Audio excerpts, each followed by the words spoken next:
కేశవ చెన్న కేశవ శ్రీలక్ష్మి చెన్న కేశవ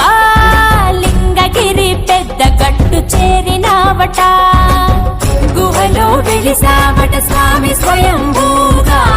కలలో వచ్చావట జాడ తెలుపగా మకర సంక్రాంతిన కదిల భక్త ప్రభంజనం చెన్న కేశవ నిన్ను కొలిత లింగగిరిజనం చెన్న కేశవ లక్ష్మి చెన్న కేశవ విష్ణుమూర్తి విని వట చెన్న కేశవ చెన్న కేశవ శ్రీలక్ష్మి చెన్న కేశవ లింగగిరి